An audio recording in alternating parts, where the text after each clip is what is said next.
let's hope that this isn't going to continue to everybody that's on the live stream. I think now everyone can see that Russell's not miming intentionally. Do All we right. do we want to go back to the top of the show and start again just because we've got some news and stuff, or you've got the audio, right? So that means Yeah. everybody that wants to hear the big news Yeah. needs to go and listen to the audio when it To the drops podcast. Yeah. on New Year's Day, because there's big stuff. Actually, I would have heard half of it. Maybe some. All right, but we are back. We're back. We are back. We're back. We're both back now on the video. So the interesting for me about Luka is that the last couple of months he has dropped, and Yes. there was nothing really to me that stood out for this guy. Why he should drop. So I think having a game like this is going to matter for the hobby because it's going to jolt all that attention back to him. Because like when you Google the 60 point, 20 rebound, 10 assist game, like it even comes up on generic news feeds. Like the Guardian picked it up, and Oh wow.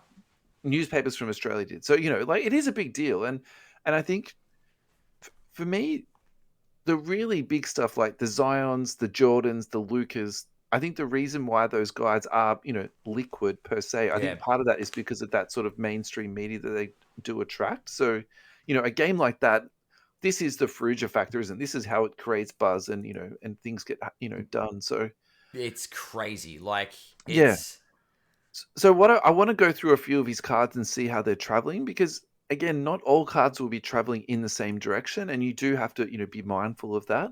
that's true. So the base PSA 10 is up 32%. So that last sold for $435. It's actually sharply increased in the last couple of days, but in saying that, it has been up to 420 in the last couple of weeks. So Yeah. the one I'm personally interested in is the Ruby Wave. So Yeah. I'm interested in this card. I think it's a good looking card, but also too, it's a very interesting price point. It's at that sort of $1,000 mark for a PSA 10. Okay. That's actually down 12%. So it sold for 1,700 on the 7th of November, and the last sale was for 1,000. So that to me is a little bit interesting, and I do want to touch base with that again. Yeah. The orange to 49 is selling very, very strongly. So it's up 4%, but that last sold for 31,000. So Okay. anything that's numbered with Luka is really, really up there. Okay. So yeah. Okay. We've got the. What about yeah, all the numbered stuff. Oh, actually, we've got. I'm just looking at the. What is it? The blue to 175. The fast break. Yeah, talk to me. Down 35%. Okay. So from 10K at the start of October. Yes. So talk to me about that because what's your thoughts on fast break? Numbered fast break, or Just fast break in general. it's a risky product? Because for me, It feels hit and miss, I guess, is the. For me, like there's products at the moment like Select H2 and Optic H2, which are hybrid products. Yeah, yeah. And for me, I almost feel like that's what the original hybrid was. It was because fast break is somewhere in between retail and hobby, and it's probably closer to hobby than retail, but it's it's not really that far away. But It's an interesting one, isn't it? my feeling about fast break is that the return out of it has never been fantastic. So when I do That's see fair. stuff dropping down on that, I'm not sitting here sitting shaking my head saying, oh geez, I'm shocked, what's going on, because Yeah. I just don't feel like that. I'm just looking at the different. So rather than the actual what set it's come from, I'm looking at the red to 299 at the moment. Yeah. That's last sold for 5,400. Now the blue has come down from a 10K sale, blue to 175. That is the fast break. Yeah. Is down at 6.5 grand. Okay. So is it just coming down to some form of relativity? I'm just trying to find the number to 199. Is there a 199 blue? So my thoughts on the blue, is that the dark blue one? Blue. There we go. The normal blue, not the sparkly. The normal blue. Look at that. To 199. Last sold for 24.6K. So there's your difference between fast break, right? Yeah. 20, almost 25,000 US for a card that's numbered to 199, and for literally the same card, because the fast break is the same image, a Yeah. sparkly blue to 175. So there are 24 less of these in the world. Last sold 6.5 grand. See, I think that fast break should be about 30% less. I don't think it should be 3 times less or 4 times less. So I think that's a very good buy. I think it's a buy, but I'm not. It's weird because it doesn't matter how much fast break product is out there. There are only 175 of that card. No, I'm not debating that, but I suppose what I'm saying is I think the appearance of fast break does put people off a That's little true. bit. Yeah. Yeah. It's interesting. And It's just weird. Like, you shouldn't pay the same amount for fast break numbered that you would pay for hobby numbered. Like, do you know what I mean? I think there yeah. should be a price gradient, but at the same time, that price gradient to me seems out of whack. So I think that's in Yeah. that particular instance, that's a good pickup ad. So I think that's a good buy. Yeah. I mean, and Yeah. then look, I think in 20 years' time, which product it came from becomes less relevant. Because there's a finite number of cards. It's the only thing I'm sort of putting out there is Yeah, if that is something's true. numbered, it's the same image, so it's the same card. I would say yes and no on that though. I do wonder that if you're buying hobby cards, I think that's a much safer bet, in the distant long term. Because we spoke about that when we Sure. did like our retro compare episode. Yep. I think that's the thing that like stood out to me the most. It's like if you buy the right card from the right set, then you're gonna be fine. But Yeah.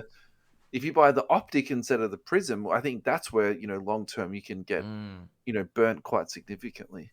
yeah. Because the price gradient is, enormous then. Yeah. Yeah. And I guess that's where I'm starting. In my mind, I'm like, what the hell is wrong with the world? Yeah. Because when we look back at retro cards, pop counts were a huge thing, right? Yeah. So you look back at certain rookies and you go, well, there's hundreds of them or there's thousands of them. Yeah. And that's what I mean. Like, there's only 175. It doesn't matter that it came out of fast break. Yeah, sure. There's 175 of them. That's that. Yeah. Versus obviously 199, but that came out of the hobby product. Yeah. So interesting how the perception of the product impacts the individual card. Absolutely. Just Any other cards you want to talk about off card ladder? Because I've just found a couple I wouldn't mind to run through. You can go for your life. I was just running through a couple of mainly the Prism stuff with card ladder, so I might go for a bit of a fishing expedition. So the other one that I think is interesting to talk about is his rookie sneaker spotlight. So there's actually 2 pretty recent sales on that. The most recent one was BGS 8.5. And again, for those noir cards, we all know about the quality control concerns about that. So I would actually say an 8.5 is a good grade for a sneaker spotlight. Correct, yeah. Yeah, so that's his rookie year, that sold for 7,200. Wow. And I'm going to segue like here again, and that's like, I'm totally fine with this segue. I think, all these people have been saying like, oh, the hobby is dead and like blah, blah, blah, blah, blah. Like, hang on a second. Like every day cards sell for, thousands and thousands of dollars. And this is like the perfect example of it. So that sold for 7,200. Then maybe 2 weeks before that, BGS 8.5 sold for $5,640 on PWCC. So that's a tidy little turnaround in a short period of time. Very. I just want to check the numbering on this. 16 minutes. I'm just going to timestamp this. I'll edit this out. 16 minutes. Oh, interesting. So that got pulled. Maybe I can't put this in the show. It might not be the same.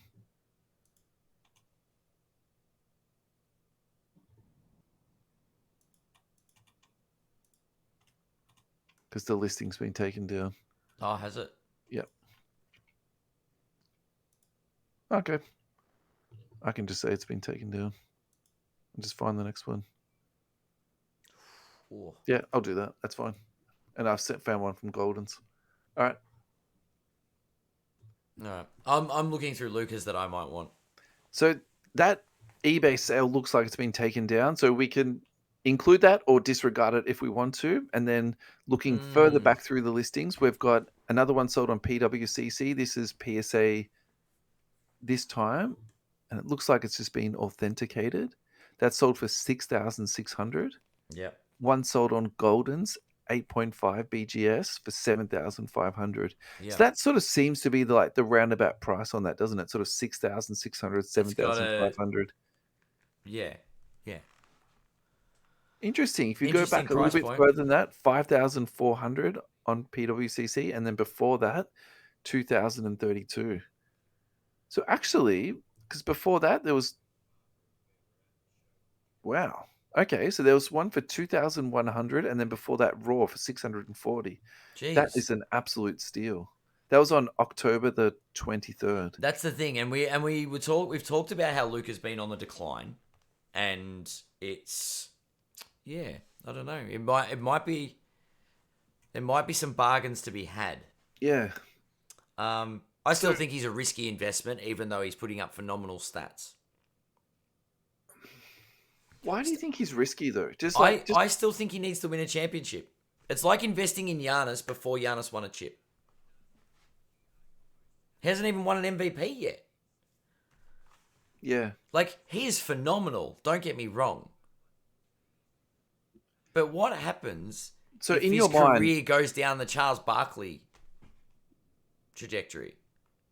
is Luka like high-end prospecting? Is that what you're saying? Yeah, like it's like he's getting the recognition of having those accolades without having them yet. Because it's like he's that good, they're destined to get to that point. Yeah. Like he's putting up MVP level numbers.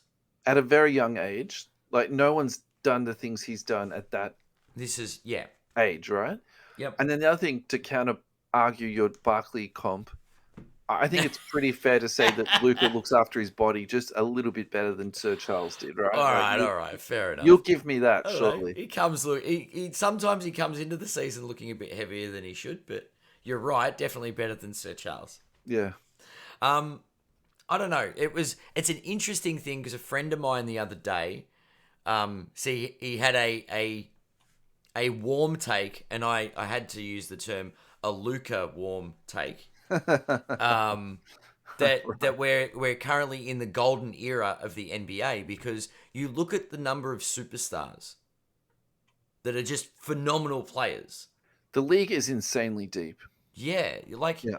but you look at Luka and you're just like, this guy is going to win an MVP. They're ready for expansion. I think that's But you look at Ja Morant, you think he's going to win an MVP. You look at Jokic, you're like, how is he not going to win the MVP? You look at Giannis, you look at, do you know what I mean? Like, there's so many players that are like, that player will win an MVP. yeah. There's only one MVP award a year. It's interesting to me. Yeah. We're probably spoiled as far as the level of talent that we're watching. Yeah. It's just It's awesome phenomenal, games. Yeah. but does that impact things where for the hobby anyway? At the end of the day, if Luka's this amazing player that doesn't win a championship, doesn't win an MVP, is one of the greatest Mavericks to have ever taken the court, but doesn't achieve greatness in the metric sense, in the way that we all put into the GOAT debate. Championships, MVPs, scoring titles, all the... You know what I mean? Like, if he's a top 5 player through his whole career, but he never gets to the top of the mountain, does his prices, like, do his prices do what they've done in recent months and tank? Yeah, I do agree with that. I think that for GOAT status, there is things you need to check off. And I agree Yeah. with the championships. I agree with MVPs, plus or minus, scoring titles. Yeah. The only thing I'd probably add to that thought bubble, just to sort of maybe diminish your, not opinion, but like your viewpoint a little bit. It's like, so take Kareem for a second, right? Okay. MVPs, the most points ever. And yes, LeBron is like breathing down his neck at the moment. You know, multiple championships on different teams. Yep. And, you know, think about when from Sports Card Nonsense he came on. Mike. When Mike came on and he was talking about his rookie card. Yes. You have a look at that rookie card. That is just an amazing card, honestly. And it almost doesn't matter what he's done. He's not going to get that hobby love. And look, maybe it will slowly go up over time and you'll get a few percentage points here and there. But there are some people that are just more popular than other people in the hobby. And I think Luka is like pretty established in that sort of sense in terms of, you know, hobby popularity. Like, so that's why I feel even if he doesn't get to the tippy top, yeah, I still just, for me, I never feel sort of too stressed about if I do pick up Lukas here and there, because if I pick up a Luka and then I want to sell that to buy a different Luka or a different card, you know, he is very sort of fluid in the market, or very liquid. Liquid is the appropriate term, isn't it? So, all right. Who's another winning player that never won a chip? Well, there's the plenty big of one, them, right? There's Karl Malone. There's the big one for me is at the moment, I would say is Jokic, because, you know, the numbers that guy's putting up is literally just, he's from another planet. Yeah, but he's won 2 MVPs. Yeah, but he hasn't won a championship, and that's the pressure now. Yeah, and also too, I just feel the way that team is built, it's so boom or bust. The way that they constructed that roster, they took so many risks on, you know, high injury, you know, potential players. So yep. Yeah, no, where does that leave them? You know, like they need to catch lightning in the bottle. And look, segueing again, if you look at the standings this year, it's actually possible they're going to stay healthy enough to compete for the chip this year, which I'm super stoked about that. I think that will be awesome. Well, once the Lakers don't make the finals, I'll be able to go for the Nuggets. Mate, they're not going to make the playoffs. They're not going to even make the play-in. I know. I'm going to enjoy watching. They're 13th at the moment. Do you know the Thunder have got a better record? I have seen that. And the Wolves. And now that Anthony Davis is out indefinitely. Do you know the best part about this? The best team in the West is the Pelicans, and they're going to have the Lakers pick. That just like excites my shade. Well, it's a big swap, isn't it? I mean, I actually don't know. It's a big swap, so they're just not going to swap it. Or they are going to swap it. They'll swap it. Like the Pels will be like, yes, I'll take your pick. We end up with the 30th pick. Yeah, they will swap it. That's what I mean. Yeah, take our number 2 pick. We'll finish last and we'll get the last pick of the draft. Yeah, that's great. All right, we've segued so far. I don't even know what we're talking about. We'll talk about Luka. Luka. And this is, I suppose, this is why I don't. Said Karl Malone. Said Karl Malone. Yeah. Jerry West is another one. Never won a chip. West didn't win one, did he? He won some MVPs though.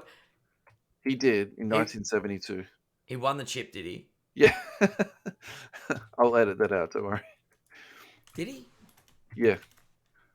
Oh no, he won a Finals MVP in a losing team. Anyway. My point about Luka isn't, I suppose, that he's going to go without winning. It's that we've seen this story develop before. And what happens at this time of the year is everyone is on the Luka is a phenomenal basketball player train. Yeah. And by the time we get past the All-Star break, Luka's shoulders are about to fall off because he's carrying the whole damn team and he can't get anywhere with it. This is the problem with Dallas. They can't put the right pieces around him, and he keeps crumbling at the end of the year because he does everything. Clearly, Jokic just has bigger shoulders because he carries Denver a little bit further. Yeah, look. I just think Dallas are going to disrupt Luka's value in the hobby. Okay. Because we've been on this merry-go-round before. This time last year, Luka's putting up big numbers. Luka's an MVP. Luka's this, Luka's that. Luka pitters out because he's the only one that that does anything in Dallas. Yeah, so look, I'll agree with you. If you look at the Western Conference teams, the teams that have more talent than the Mavericks at the moment, the Pelicans do, the Nuggets do, Yeah, the Grizzlies do, the Clippers do, the Suns do. So that's the top 5 teams have got more cumulative talent on their team than the Mavericks. yeah, Then when you get down to 6, it's the Kings, and you could toss it up either way. I'd probably say once you take Luka and say Fox out of it, I'd say that roster is pretty equal. I would say the Mavericks have probably got a better roster than the Blazers, the Jazz, or the Warriors. That's tough at the moment. The that's Warriors have yeah. got more That's I talent, think the Warriors are in a but that's weird very spot. Yeah, injured. Yeah. Uh, yeah. I just maybe the Wolves have got more talent than the Mavericks have got. they just It can't just put. They've got doesn't fit pieces, together. right? Yeah, Yeah. they just can't get the pieces to gel. I suppose my thing about the Mavericks was that I really liked the Porzingis trade when it happened. I Mm, just felt that really opened up their offense, and then when they got Christian Woods, I thought that was really good. yeah, But my sort of observation is, some teams are like front running teams. Somehow the Mavericks are the opposite of that. They start really, really slowly, and then they almost need to be down by 10 points before they go, "Oh, actually, we're actually yeah, playing a professional game and need to play." I don't know. That's my sort of very yeah. I just feel like one line summary of the Mavericks they this year. leave it all out, and the tank is empty by the time they get to like the second round of the playoffs. Yeah, And if they could just find some quality to get around Luka, yeah. I don't know if it's that Luka's the problem, that he's hard to play with. I, I feel like the poor bloke gets to the finals, like it's There's to the not a playoffs, ton of talent around him. I think, to be honest, they just needs more talent. Yeah. but All right. I'm just worried about that impacting his hobby value down the Yeah. track, because we are talking about long term with this guy. We're prospecting that he is one of the like a high level prospect. I think that I think for me, the reason why I find him so reassuring to buy is that if you look at the last 2 years, he's actually down significantly. Yeah, And that's why for me, I think it's a decent buy. I still think you need to be careful and pick your spots. You can't just buy any Luca card at any time. yeah, You do need to be watching the market and stuff, but at the same time, I think he's very safe in that sense because of his long-term potential, but also too, again, because he's so liquid. Like it's not yeah, that difficult to sell Lucas stuff. People want Lucas stuff. So that's the other thing that I find, very fun with him is that, you know, I've upgraded my Luca cards maybe 5 times now. yeah. Yeah. And it's not difficult. Yeah. All right. So my segue from Luca is I want to go to Wilt Chamberlain because he's been compared to Wilt so many times this week. So I We've just want to compared so many things, Yeah, I just haven't want we? to run through just a couple of Wilt cards because for me, I don't have a Wilt auto. I don't have a Wilt patch. It is on my, my long-term sort of obtainable list. Yep, yep. And, I think it's just fun to look at this Mm, stuff. So, look, some of his flawless stuff is just absolutely amazing. And I think that's probably for me where I would start. yeah. But at the same time, I think we need to look at some of the classics. So the 1970s Tops card. Uh, Some of the prices on this is actually like mind bending to be honest, because a PSA 8 last sold for $640. Now that actually sold in October for 1,600. So talk about fluctuation in the marketplace. mm, That's quite epic. I find it really interesting to look at these cards to look at like the PSA 4s. So that actually yeah, sold for $170. And again, I like that. We spoke about this when we did the Reggie Miller deep dive. yeah, I like that you can go in and like buy a card for $100 and get this guy. I really like that. I think for 100, like that sold for 80 US. Okay, so what's that? 120 AUD. yeah. I think putting that into your PC, yeah, it's a PSA 4, but it's also like a 50-year-old card. It's crazy, isn't it? Yeah, Oh wow. yeah, I like that. All right. The other one I think to talk about too, because just the classic design, like 1971 tops. 1971 tops, was it? Yep. PSA 5. it's sold twice in the last 3 months for 110 and 160. Okay. That's interesting. I feel that's probably more than the 70. Is that the which one's that? It's got the The pink background the and pink one. Yeah, I've got it. I've yeah. got it up now. Funny, no PSA 10s. Mm, But a PSA 7 last sold for 350 US. yeah, interesting. Okay, then you get PSA 8. Okay, 8 goes up to 690 US. Okay. So maybe that's 6. Okay. 560. Yeah. Some good price points that you can sort of get one of the greats. Yeah. And I think that's your big point is having those greats in your collection. You don't have to have the PSA 10 rookie card that's worth $1 million. You know what I mean? Yeah, absolutely. Well, I Just mean, it having depends on your card budget, right? That's true. That's very true. Um, I don't know. I would definitely want the the 61. All right, here we go.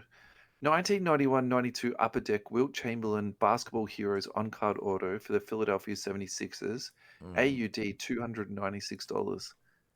I feel like that's a very solid pickup. Yes. I've spent, well, let me rephrase that. I've put money into breaks and have not got back a Wilt Chamberlain autograph.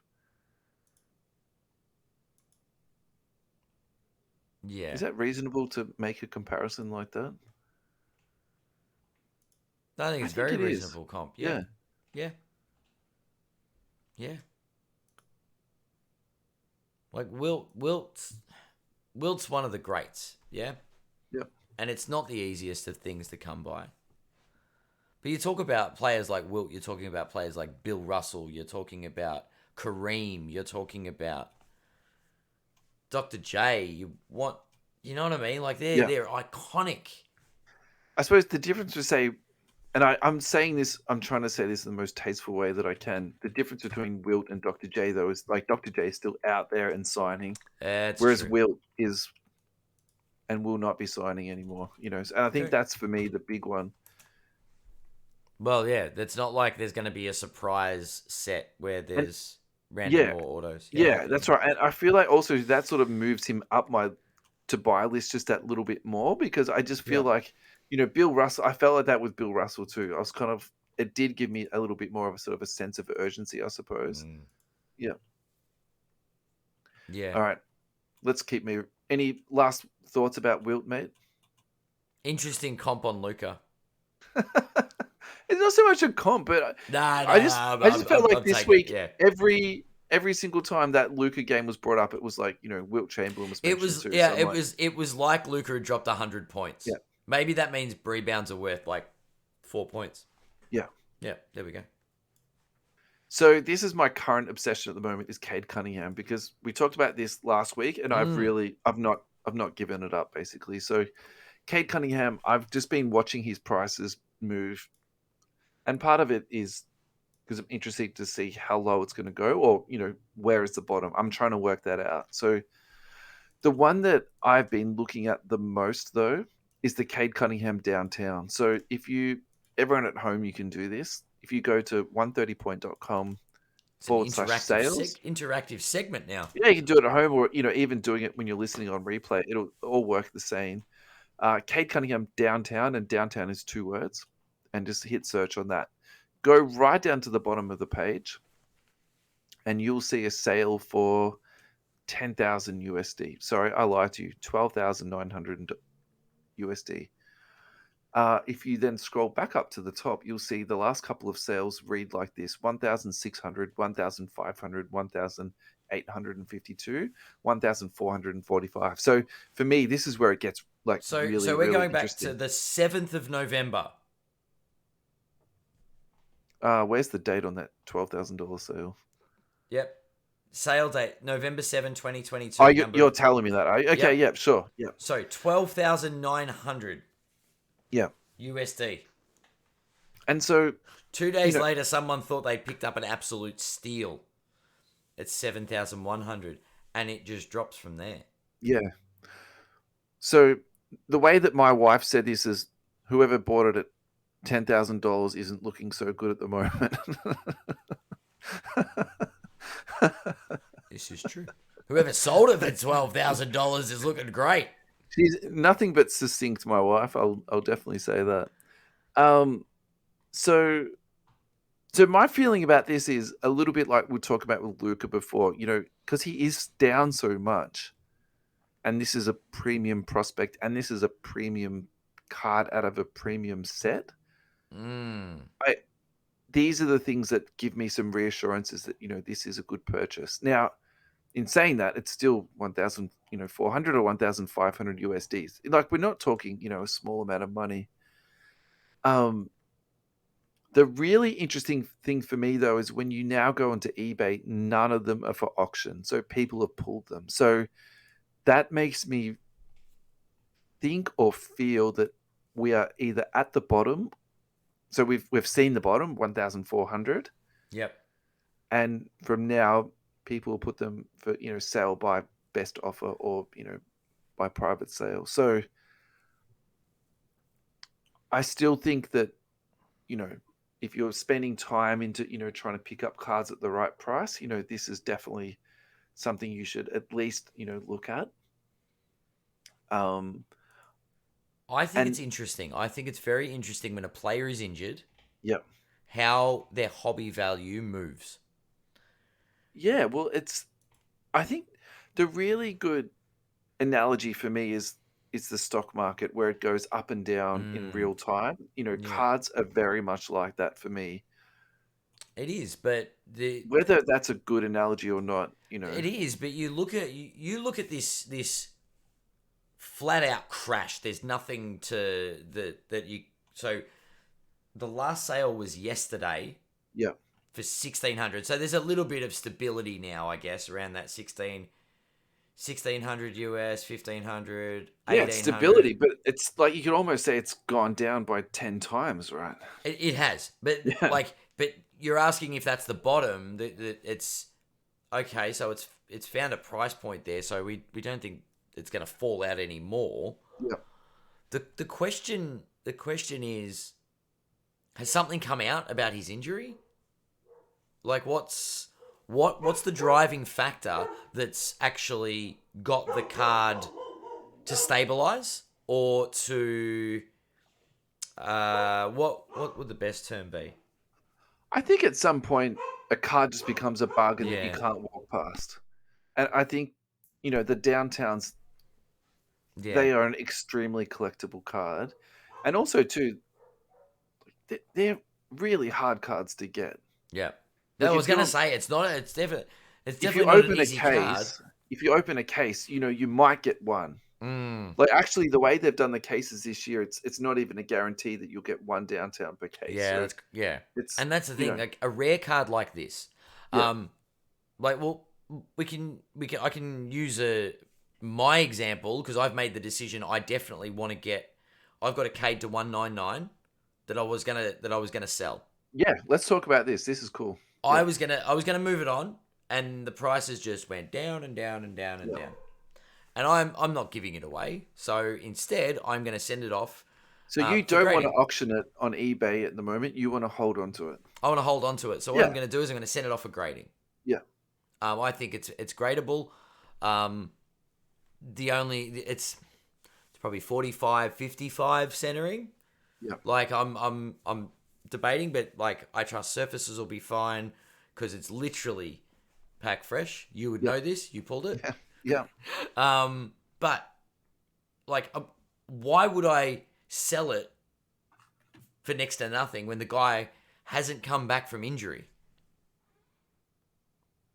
So everything that I've read on, so I am not a doctor, by the way, and neither am I a bone specialist. So I'm just basically processing what I've read. Yeah. There's nothing out there that says that this is a career-ending injury. If anything, they're just doing right by this guy and surgically fixing him.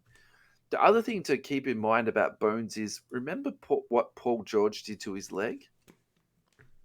when he was Mm-hmm. playing internationally and his leg Yep, got yep. caught underneath the backboard and it literally went like a T shaped. So bones actually, when they break, they heal back stronger. So my my cup half full on this is that he's actually going to come back and be better from it. So his leg is going to be stronger. Yep. Um, that's how I feel about this. I think you just pick the right time to buy, and I think Yep. Cade at the moment is a really good time to buy. Yep.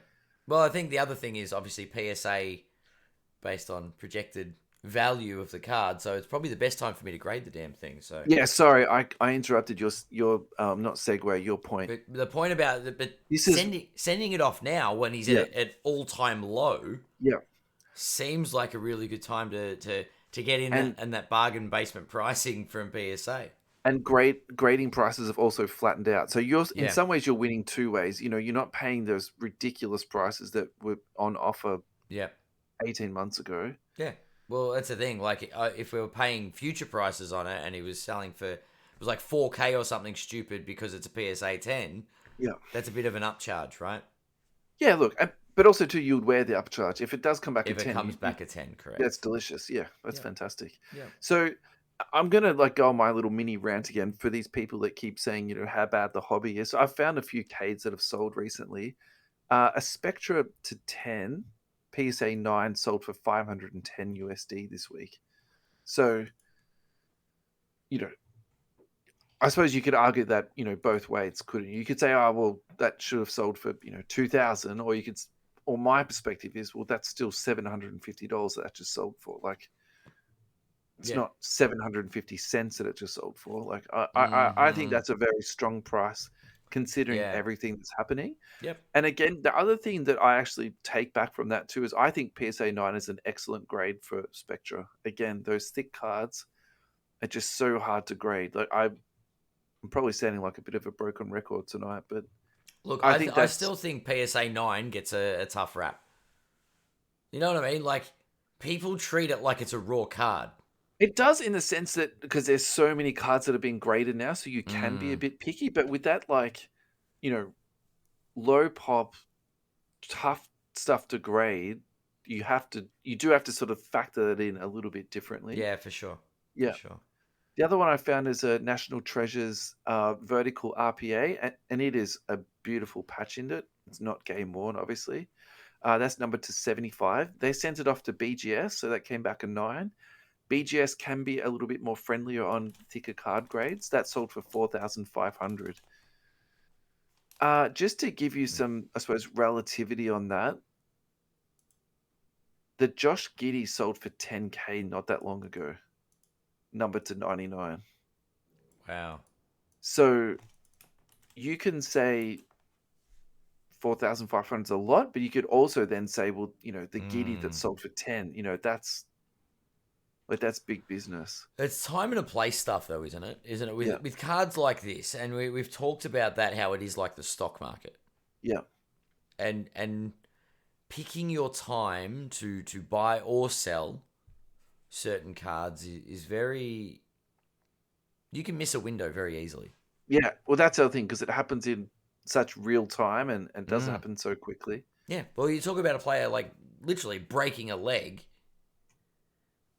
That can be career ending. There's different things that, like knee injuries, or all kinds of leg injuries, Yeah, where it's a hardwood surface, yeah, and leg injuries, back injuries, things like that happen, and players never recover. yeah, totally.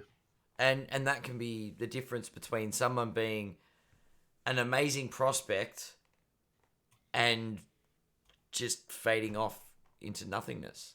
Yeah. Because they are prospects after all. Remember, they haven't proven themselves.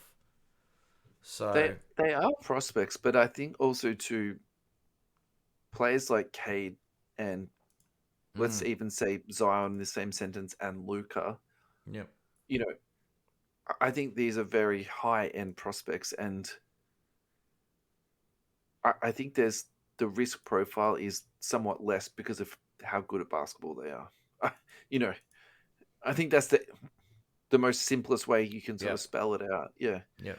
Hey, this is interesting. Card ladder sale prices on the Raw Prism rookie card Yep. is down 83%. So it last sold for $2.25. So I think we have to ring that up for pocket change. That's Cade actually Cunningham's now pocket change. You. that's delicious. Oh boy. Oh, the mighty have fallen. So that sold 1,200 times in the last 3 months. Yep. Yep. It's definitely an interesting one as far as where it's. Your silvers are down 18%. Mm. So last sold for 62 US. That's interesting. The blue to 199 last sold for 300. That's down 70%. Mm-hmm. And no, there's only a handful of Not heaps on there, is there? yeah. And then the cracked ice to 125, that's sold for $455. That's down 64%. So yeah, what's your feeling on those ones, Ad? Look, it's tough. It's really tough. We've got a player that's injured in a market where people are trying to turn cards around a lot. So people are trying to get back some return so they can reinvest. That's what I'm seeing. I'm seeing a lot of turnover, but as we've seen, as you turn it over, it's diminishing returns. Yeah. But people are like, well, I want to sell it now for 300 because in 2 weeks it'll be 200, and I want to buy more product. I want to buy a player that's spiking, and people move cards to buy cards. Yeah, yeah. So I don't know. I think it's an interesting time. It's definitely a buyer's market right now, and that's what all this data is reflecting. Yeah. We're in a buyer's market where, because of the rapid way things change, if someone's off the boil, people try and offload, and I think there are a lot of bargains to be had there. Yeah. That's probably the simplest way of looking at it, Yeah. and this is where you make the gains is buying cards on this dip, but it's also a prospecting game. So Yes. Cade may never come back. Cade may come back and play for a trashy Detroit team that never do anything and just be a good player and a crap team. And And the rookie hype is gone, and then we're yeah, all looking at the next rookie prospect, which is what we do every year. Yeah. yeah, Look, I mean, there's a world that we live in for that. Okay, so his silver PSA 10 last sold for 637, and that's down 20%. I yeah, actually thought that the down on that would be like a lot further. There is some ups and downs there, so you could have bought it for $455, and you could have also bought it for 960. In the last 3 months, that's how much it's fluctuated. yeah. So the person actually comes to mind that I wanted to comp, because in my head, even when Mm. he was injured, he didn't plummet that much as Jamal Murray. And Okay. I'm not saying that they're I thought equal you were about to say prospects. Zion. No, they're not. But like they're guard prospects. They've both had leg injuries. Yep. I'm giving Mm-mm. Cade a little bit of leeway here in terms of like how good of a team he plays on, because I think Mm. Detroit have improved under his leadership. So obviously not to the same effect that he. Anyway, so Jamal Murray, silver PSA 10 last sold for $220, and He's actually down 30%. which actually surprises me a lot. I would have thought he would be up a bit more, but Mm. like hear me out on this. I would suggest that the lowest the Cade would go to is what Jamal Murray is. That's what I was gonna like sort of use as a It's a good. yardstick. It's a relatively good comp. I like it. Like one person being injured and one person playing in the playoffs. Do you know what I mean? Like, and Yep. that's even. I still think that's a good price comparison for those two. Yeah. So I would actually say that the silver is. I think that's a risk to buy it at 637, whereas For the sure. base, on the other hand, is selling for 52.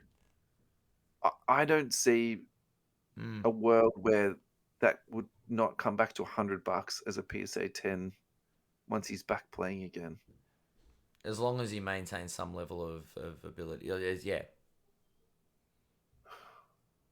performs at a certain level. Like he comes back as expected. I don't know. I just think with the cost of buying a card, sending it off for grading and getting it back, if you can get one for 52 US and that fits into your budget, Yeah. I think that's an interesting sort of play. Yeah, I think I don't see anything wrong with that at all. I know we also have said in the past, though, not to buy base cards, but I think this sort of breaks the mold a little bit because it's such a Well, you're a buying big on the prospect. dip, right? You're buying a Yeah. base card for 3/5 of nothing, and then you know what I mean. Like you're not paying $400-500 for a base card. So the pop count on that is 434. Yeah.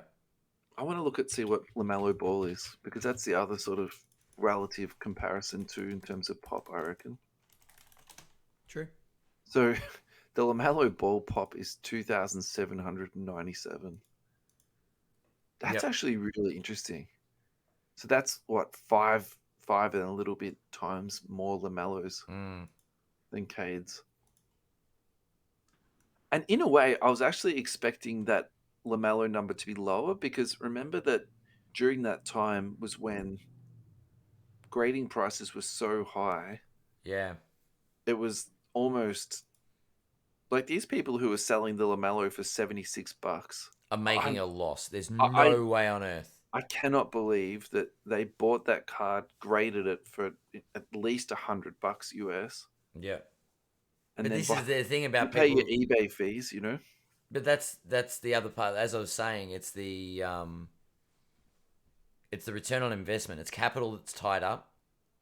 Even if it's declined in value, the asset is still they need to make it liquid so they can move it for new product. And look, and probably at the end of the day, that was the wrong play to make at that particular time. Sure, of course. You know, people were buying base at that time. Well, that was tailing off already, but then that really tailed off in the last sort of 12 months. So the market's definitely corrected in the last 12 months for sure. Yeah, that's interesting. All right, what's next in the run sheet, Ed? I just had the run sheet. Here we go. NBA standings. How about you pick a team to talk about and tell us why you picked that team, and then we can pick out a few players from that team and run through them. Okay. Let's talk about the Grizzlies. Okay, why do you want to talk about the Grizzlies? Because I love Ja Morant. Okay. That's literally it. Yep. Is there anyone? What have we got? Just going. Why did I clicked off the link? You know, no taxi backsies. We're doing the Grizzlies. Let's go. We're doing the Grizz. Yeah. We're doing the Grizz. Are we gonna do a team each? Yeah, sure. Yep. Nice. I actually haven't seen much of the Grizzlies this year. I'm just seeing them look very impressive. Players. There we go. Oh. Who do we want to talk about?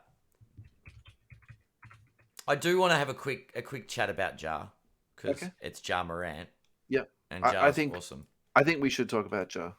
And it's also a good time to do a bit of a price check on him because we haven't spoken about him for a long time. It's Ja Watch.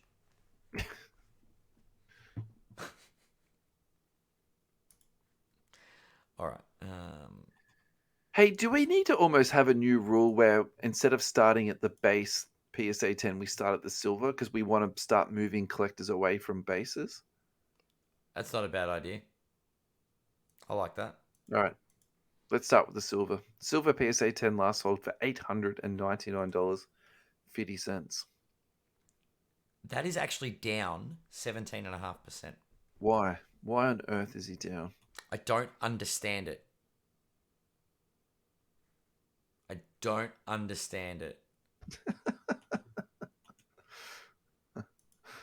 All right, I'm looking at this because this is ridiculous, but this is so awesome.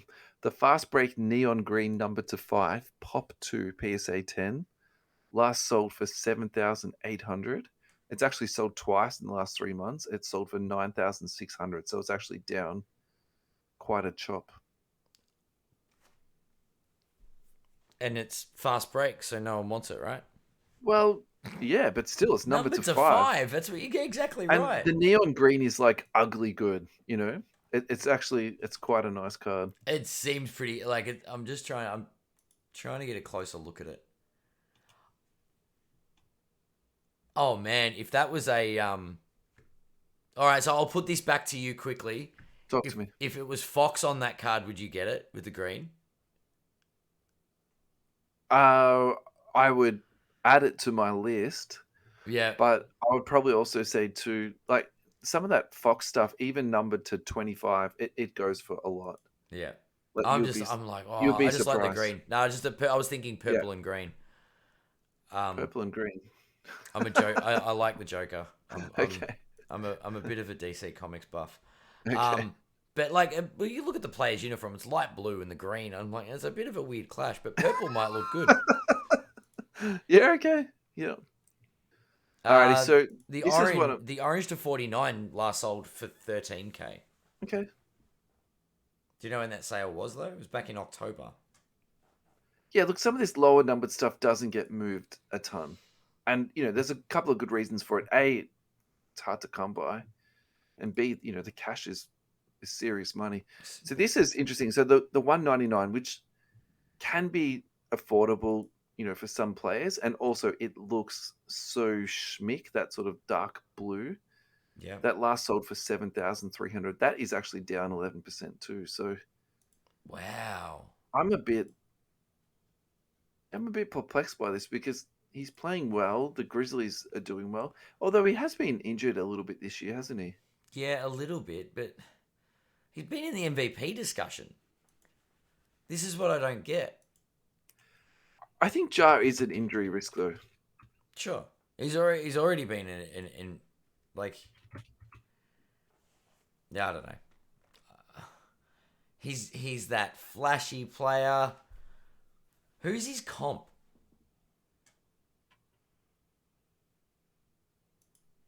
Well, the obvious one is Derrick Rose. Is he Derrick Rose? I think so. Yeah. Okay. And the other thing about them is the way that they used to, well, not they used to, the way that Derrick Rose used to go to the basket. I think you can also make very direct comparisons of that to how Jar plays today. And like essentially Rose just wore his body out. I think Thibbs playing him the way that he did, that didn't help either. Yeah. And if you do believe that, I can also then see how you would be a little bit wary of spending a heap of money on Jar. Yeah. This guy is currently in the top 5 for the MVP race. And he should be. As far as like he should be. Yeah. They're a great team. Although they've lost 4 out of their last 5, but they're an amazing team. It's yeah, swings and roundabouts. They will be. They're in the top 4 of the West. There's no doubt in my mind they're a top 4 in the West team. Yep, that's fine. I won't disagree with you on that. But it just surprises me that Jar isn't. It's interesting that Jar and Luka don't have any parallels. In what sense? Like that he's not treated the same, like not looked on the same way as Luka. You think his stuff is too cheap? Yeah. Okay. Like, or does Jar need to win in order to get that spike? Does he need to earn it? This goes back to the point about Luka not having the accolades. I think people are paying the accolade price. I would say that when Jar came out, Mm-hmm. there was so much attention on Zion, particularly hobby attention, Fair. that probably reflected a little bit. And then he definitely caught up, and you could even argue that he's overtaken Zion in some sort of hobby aspects. Yeah. But I would almost say it's almost like there's this enormous sort of figure overhanging him. That's where it sits in for my head. Yeah. And then if you're making the comp to Luka, well, probably at the end of the day, that 18-19 class, I think it was very highly regarded. But at the end of the day, hobby-wise, Luka just was heads and shoulders above everybody. Yeah. So a couple of other cards that have popped up in my feed looking at Ja Morant, the 1920 Sensational Signatures. It's a Prism autograph. BGS 9 for the card, 10 for the auto. That sold for 725 USD. Yeah. Look, we've spoken about this with Prism cards already. They're not the most beautiful cards, but I don't think that's a terrible purchase at that price. Yeah, I don't think it's a terrible purchase. I think it's quite a good purchase. Yeah. Um. Who else on the Grizzlies do you want to chat about, mate? Let's have a look. Who's performing? Because For me, it's Desmond Bane. I'm What's looking happening at with Bane. Bane? Bane's the one that I think is sort of the next prospect behind Ja, or more of a prospect actually. The prospect you'd want to. So Andrew Dean is super high on this guy, I like him. and this is for me very interesting because his last sale for a silver raw sold for 13 US. Yes. Now his prices are up and down like a yo-yo, so I think you can be patient on this guy and say put a bid in of $18 and just see where it goes to, because and also too there's a lot of them that are being sold. The range on this though is crazy. $50 and $1. So let's just say we take out the bottom one and we take out the top. The range Okay. then goes to 40 and 10. So, if you're playing that sort of Yeah. flipping game, even in, real time, you can have a little bit of luck there. He's Or down the there. other way you can look at it too is, buy them on the low and put them away, because if you respect him. So Yeah. I think long-term viability on that roster is probably more towards Desmond Bane, because I think Dylan Brooks plays too many minutes for that team, personally. Yeah. And I think as Bane establishes himself more, because he's definitely established on that team. Yeah, for sure. Yeah. So the other one for me is Jaren Jackson, because Okay. Yeah, he he was is someone. prospected as a. It was really. So Luka rookie year, probably got caught up in the hype of that, and he was a high pick, so that's fair enough. Yeah. Silver PSA 10 last sold for 97. I don't like that, but I don't dislike it either. I'm very lukewarm on that. I think he's a risky purchase. Yeah. It's. Yeah, that's tricky. Yeah, it's. I like the upside, don't get me wrong, but at the same time, when is this guy ever going to have the Fruja factor? When is he ever going to have I don't think he. Yeah, I don't the think pop? he's ever had it, and I don't think he's ever going to have it. That's the problem. So I think the two things for me that would make me optimistic about this guy is that I think earlier on in his career, and rightfully so, he did have that sort of reputation of being injury prone. And I think that he's got his body to the point now where they know how to manage him. They know how to load manage him. They know how to rest him at the right times. I think they've got all that under control. So yes, he will be in and out of the lineup, but I would also say too, it's electively in and out of the lineup. He's not, so much injured the way that he once was. I'd also say too, if you look at the pictures of him over the last couple of years, he has definitely matured his body. His And I body, think, yeah. again, being optimistic, his game fits the pro game now. Like, he's sort of very Okay. multi-dimensional skill set is what bigs are expected to do now. And, he's not the same rebound and go down the court like Domantas Sabonis is, but he does have that in his game, and he's got really good 3-point range. So if you're being optimistic, you can say, well, this guy's highly skilled. He's going to have a good 1-2 game eventually with Ja. Ja's going to drag him to the Western Conference Finals or the Finals. He's going to get a bit of shine. $100 for a PSA 10 silver is not crazy. Not crazy. Yeah. What's the counter argument to that, do you reckon? Look, I think he may have seen his peak, and Okay. hobby wise, I don't. He might have seen his peak in the crazy time, right? Yeah, that's what I mean. Like, But if you're buying now, you can still, equivalate. yeah, Can you teach me how to say that word? reacclimate. Okay, let's use Is that what word. Is that what we're doing? I'll roll with that at this point. That's fine. I don't know. I don't know. Once we start getting, do you use the term aging prospects? At what point are you no longer a prospect? He's still very much a prospect. I think if you're still in your first 3 or 4 years, Okay. and also you've been injured in those 3 or 4 years, Yep. like Bol, you still think he's a prospect. Okay. He's Yeah. For Yeah. me, Fair. he's very Fair. much a prospect. Fair. Yep. Yeah, Bol's a good one. Bol's a yeah. good one. Hmm. Anyone else on the Grizzlies roster you want to talk about? I was going to look at go a bit deeper, and I was going to say Yeah, Brandon go Clark. for it. Brandon Clark.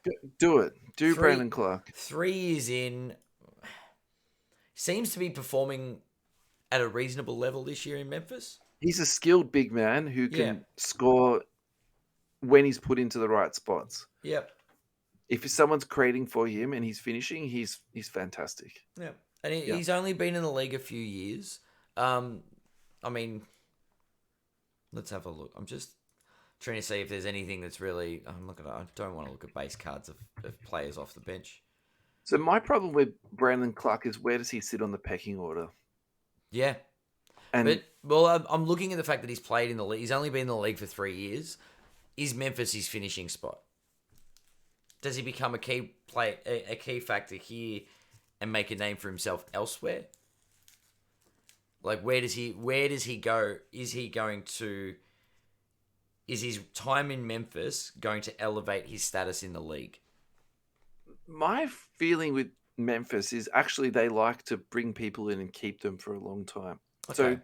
the classic example for me is Steven Adams. Yeah. Why did they bring that guy and extend him straight away? I think that franchise is very loyal to the people that they have on their roster. It's a There was systematic thing, yeah. There was no need for them to Extend extend him. him the way that they did. Like, in fact, I actually think it was counterproductive to them building the roster out in a Okay. more meaningful way because Adams doesn't fit what's happening in the league at the moment. Look, maybe he brings other things to that team: maturity, toughness, strength, a big body in the middle. Okay, yeah, I understand all that and I acknowledge it, but I will also say too that also takes away minutes from Triple J, takes away minutes from Clark. Like they got Santi Aldama, he could, Yeah. pinch play some 4, put someone else at the 5. So, look, my feeling with Brandon Clark is I'm a little bit over prospecting people who might come good.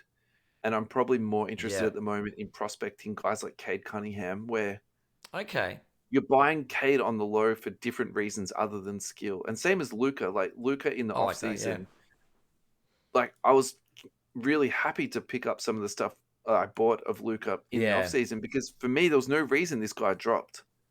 Whereas Brandon Clark, like... True. Like, he's got to do a lot to prove that his cards are worth anything. Yeah, like $26 for a PSA 10 silver on Brandon Clark. That's fine. If you buy that card, actually, I've got no problem with it.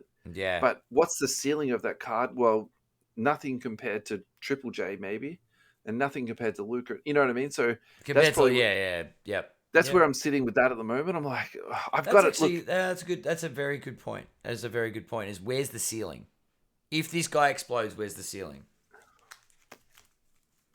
$100. Maybe $100. Yeah. Yep. No, it's a very valid point. I guess that's the same reason I'm critical of Luka. Because if he doesn't succeed, I think Lukas are worth less than what you're paying for them. But you're investing big money. That said, this guy's in the top 10 of MVP voting and he's always there.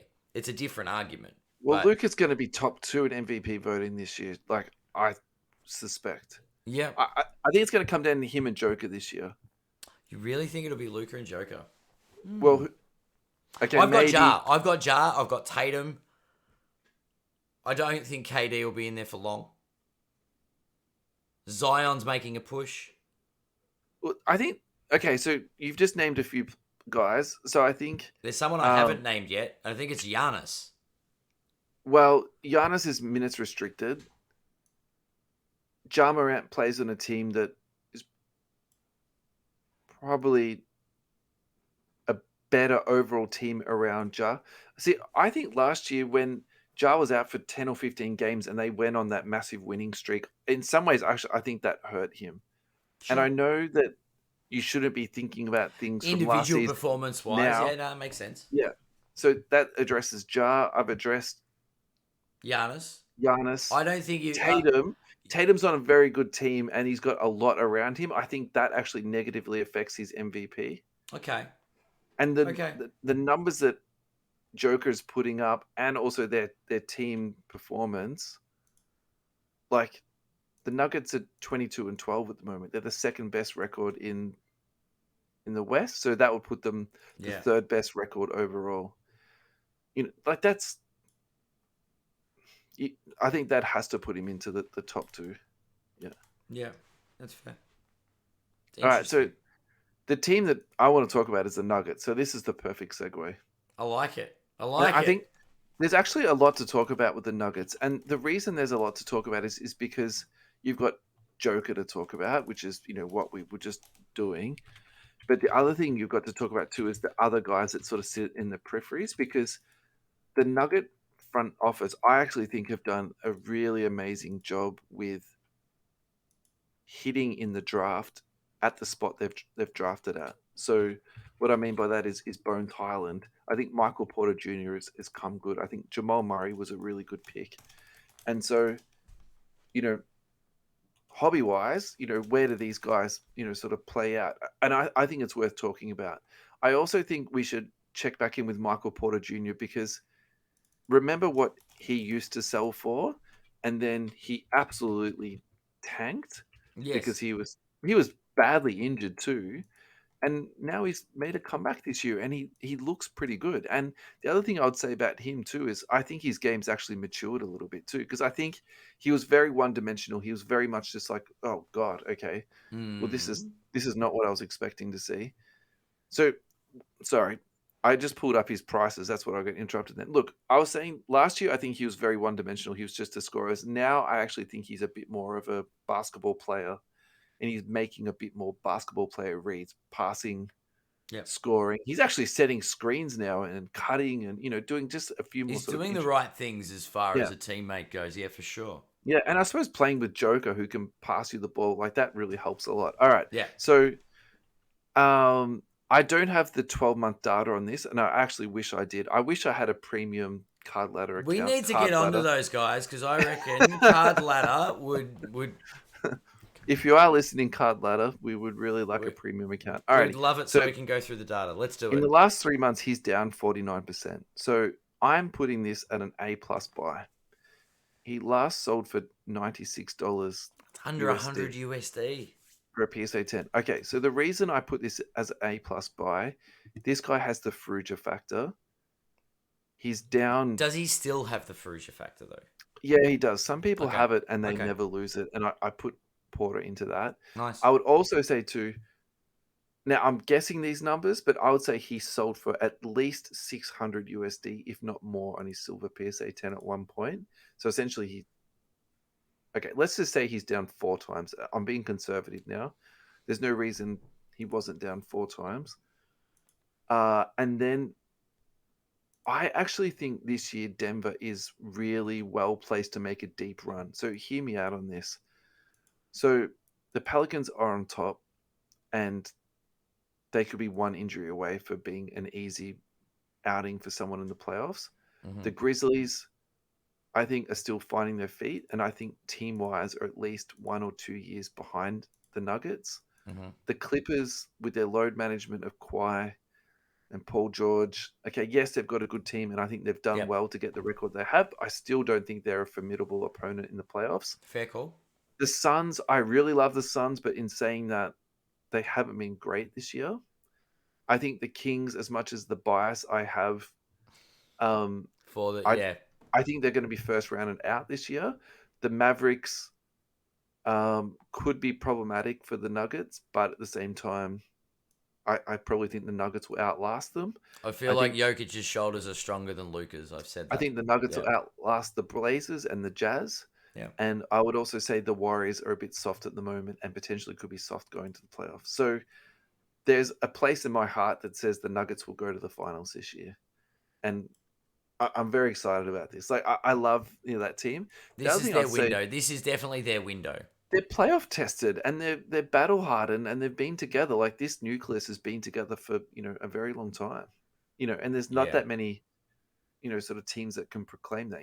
The Celtics can say it, and then maybe the Suns. You could Oh, maybe are say we it. eyeing? Are we eyeing a Denver Boston finals? I mean, that'd be delicious. That's It two would very be. good basketball I'd teams. definitely Yeah. be hoping that Denver wins that.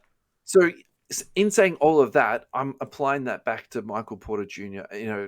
We could be looking back in a couple of months saying, why on earth do we not pick these up for $100 each? So, and I feel Well, fine. if you're really, really, really feeling like having a bit of a flutter on a Michael Porter Jr., Talk to me.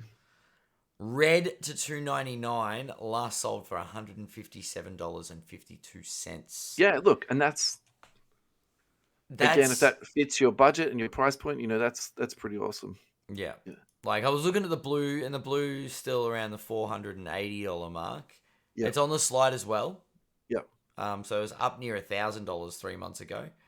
But yeah, the red to $2.99 for less than 200 US. It seems like a relatively good buy. Yeah. I mean, obviously, as you said, it's budget dependent, but So we've already touched on Jamal Murray this episode. I don't think we need to do that again. So that cool. takes us straight to the Joker.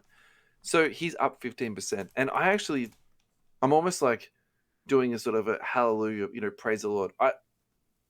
I'm so glad that he's up at least 10% because in my mind, this guy has been savagely undervalued and underrated in the hobby world.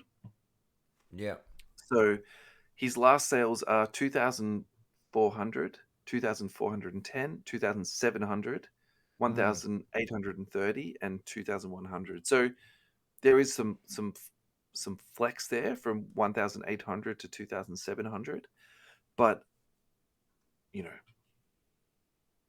I think you've missed the train on that if you wanted to get him dirt If you cheap. wanted to get it, yeah. So the reason why I think this is even a good buy today is that the pop count is low on this. It's 136. Yep. He has put up exceptional personal numbers, so it's just hopefully time that he then gets some team success, and then he's just proved to be so reliable and so durable. And the way that he plays, so this is the perfect actually comparison. The way that he plays basketball sort of close to the ground, he's like the anti-Ja Morant. And as scared as I am about buying Ja because of the way he plays above the ring, I'm just as like safe buying Joker because of how under the ring he plays. So yeah. Does that make sense? That sort of Yeah. yeah. No, it's I Nikola Jokic is an alien. He has to be an alien. Or just a really good basketball player that An alien has, a body that he's just maximized what he's got. I think that's the best way to say it. It's interesting in this age of unicorns. He's not a great athlete when you think about it. Which makes it even more phenomenal. Yeah, but he's just such a smart guy. Yeah. It's he's I don't know what you can say on the man. He is an amazing basketball player, and I feel honored to watch him play. Yep. I think it's All right, here we go. Pocket change / Denver Nuggets deep dive. Pocket change. Wait a second. I've got a Cade Cunningham blue. Oh, wait. Bones Highland silver rookie card sold for $1. That is so delicious. A silver. I was drinking eggnog when an auction ended. Let's just say that. I was trying to get a Bones. Yeah. Sold for $1. Another one, a silver prism, sold for $3.25. One sold for $6. All right, I think this is just buy one or two of these. I think that's worth a flutter. Even if you lose all of your money, you can send me a hate email later on about it. I'll cop that on the chin. I think this guy's got the Fruja factor in that he's exciting. He's a little bit Vernon Maxwell-ish, kind of like you're not too sure what this guy's going to do next, which I like. And I think you do need that occasionally just sort of to put a crazy person into a game and sort of take them off the leash. And again, I think they're going to have a deep run. So, yeah. Really interesting. Really interesting that his optic stuff in some places has been outselling his prism. Oh, wow. That's upside down. So normally it's the polar opposite. It's well and truly the So other there's stuff. no Yeah. card ladder data on this dude, but he's actually looking at this. It actually seems to me like he's trending downwards. Bones. Yeah. Yeah. Yeah. Yeah. It's All right. It's interesting. So that I would also give that an A+ stamp. The bones. Yeah. You know, if you go into card ladder and just use bones as the search term, Yeah. you get Dr. Bones McCoy from Star Trek. Just a little bit of information there. Useless information, but That's still it. entertaining. Yeah. Exactly. You just use random words on card ladder and sometimes things appear. I went for pocket change. Let's go. I went down just before Christmas and saw our friends at EJ Cards. Yeah, great. And I did flick through the box of goodies. Great. And I picked up some, what I would say is some nice little pocket change. Let's go. Tyrese Halliburton, select. It's the prism, but it's the retail prism, the blue. I'll just get the right camera to look at that. Yep. There we go. Yep. What was it? $10? Not bad. There we go. Couldn't help myself. I saw a Josh Primo. So how much did that set you back? $5. Red, white, and blue. $14, but I think I haggled it down to 10. Was a Desmond Bain, select silver. Yep, which is nice. And for the same, I got a Tyrese Maxey, $10 in the select. I think the best buy of that was the Maxi. You reckon the Maxey? Yeah. Yep. I still reckon the Primo is to be. Maxi is quite popular. Yes. Hobby-wise. Yes, true. Yeah, and I don't know. Yeah. Desmond Bain might be a good pickup. You never know. Yeah, look, I would say longer term. Yeah, but Maxi, I saw it and went, yeah, you ripper. Thank you. Yeah. Even though I did want another Halliburton, so just look, I've been a little bit quiet on the card buying front at the moment. I wouldn't say that I'm in a lull or anything like that. I'm just waiting, looking. I'm just trying to pick my spots a little bit more. That's fair. In saying that, I did pick up some very tasty pocket change this week. Nice. I got a Davion Mitchell rookie Spectra card, numbered to 99 for $4.76. Let me check the postage on that. Plus $5 postage. So in total, $9. So we're probably looking at around $14 Aussie to get that sent out to me. I feel pretty happy about that. So you should. Yeah. I think it's pretty good. Yeah.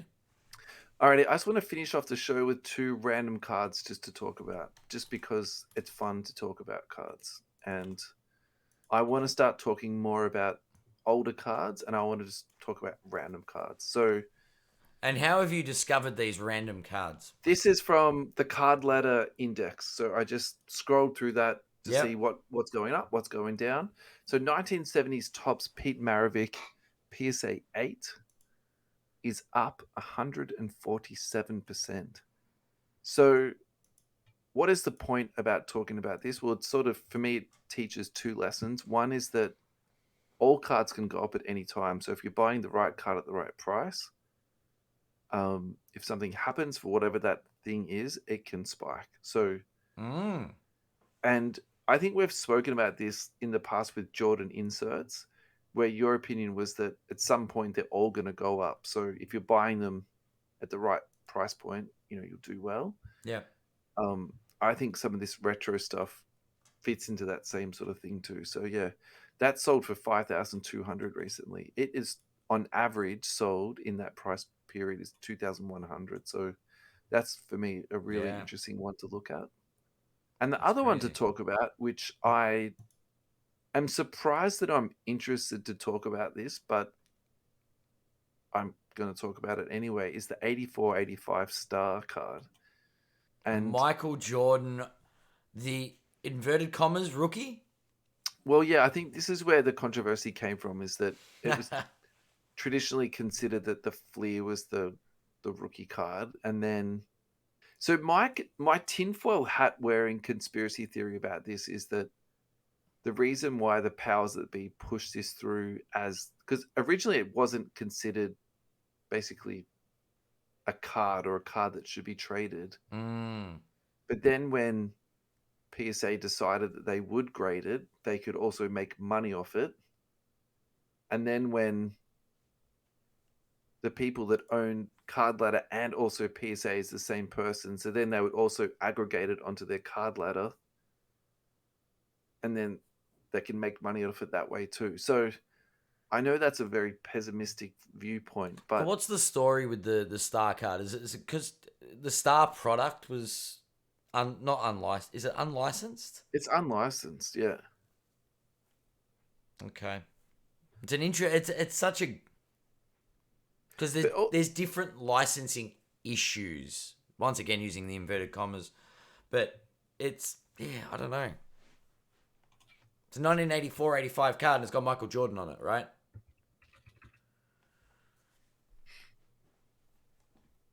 I think the other thing about it too is that his rookie Fleer card is 1986, whereas the Star is 1984, but I think it was released in 1985. Correct. So, yeah. I think that's the other thing about it too, is that it's like some people say it's like his real rookie year card. I don't want to get into that argument with any. No, like I think it's worth having, but at the same time, sure, but it's crazy, right? Like, I just think because the Fleer Jordan rookie card is so iconic. Opening the can of worms that suggests there's a Jordan card that was printed before it. Yeah, it's an interesting narrative. That's all I'll say. Interesting narrative. It's interesting to comp the two pictures sort of like hand in hand because not hand in hand, but screen on screen. It's a really ugly picture on that 84-85 card, whereas like what you just said, that is literally an iconic photo. It's almost the Jumpman logo, really, isn't it?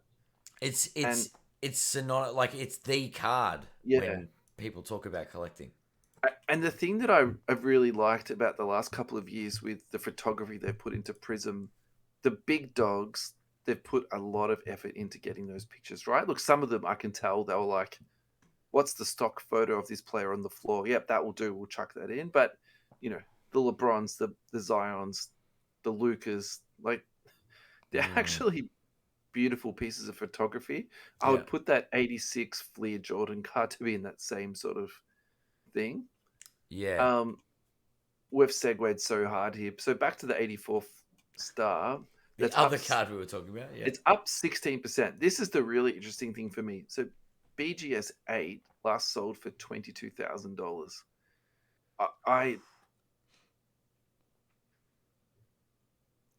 Yep.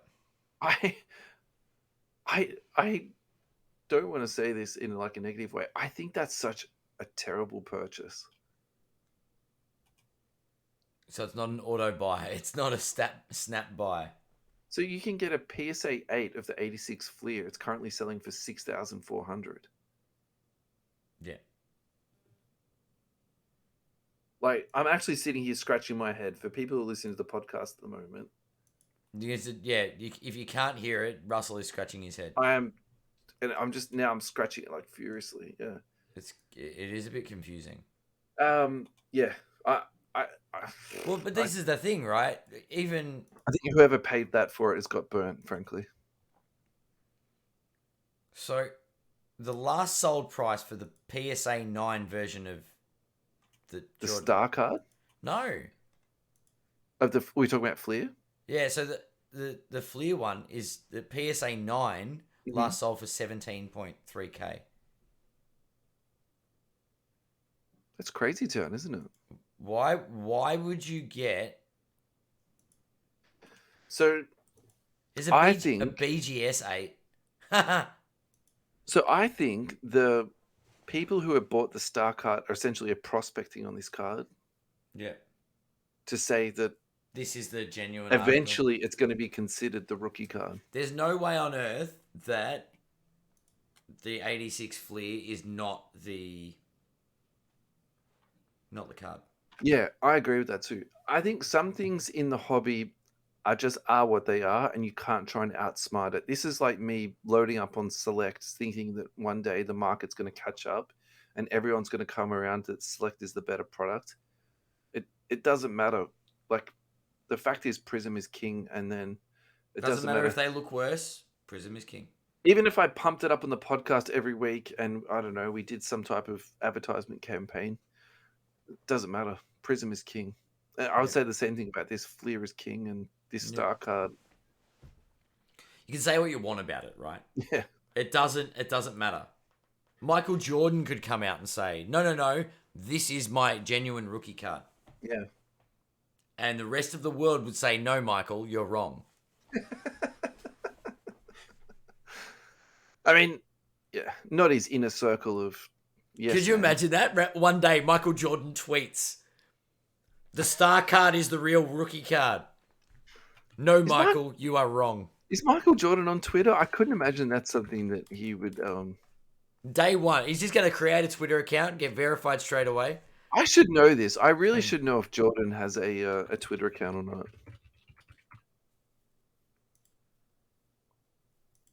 If he does, why are we not following him on Twitter? It's true. I don't think he does. There's a Michael B. Jordan. No, he's an actor. Yeah. Alrighty, Ad. We've ticked over an hour and a half. We should probably wrap this bad boy up. We should tie this up. I think we've had a little bit of excitement of not recording the last couple of weeks. It has been a minute for us. So we've had our Christmas. Yeah. Maybe the eggnog's still taking effect. I've got some leftover eggnog for New Year's Eve. Yeah. Woohoo. Yeah, never know. Star Michael Jordan. I'm not paying that money for Michael Jordan. That's all. For the star card, sorry. Yeah. Anyway. Cool. All right, bro. Let's tie this off. Cool. Thanks for listening. Welcome aboard to the hobby hangout. Yeah. Is the big takeaway. Absolutely. Card Ladder, we need a premium membership because we need to look back on Michael Porter Jr. We need to be able to. We need a history. We need a history. That's right. But yes, interesting week. For those listening on New Year's Day, Happy New Year. We'll be live again next week. Yep. And yeah, we'll catch you all then. Peace, guys. See you later.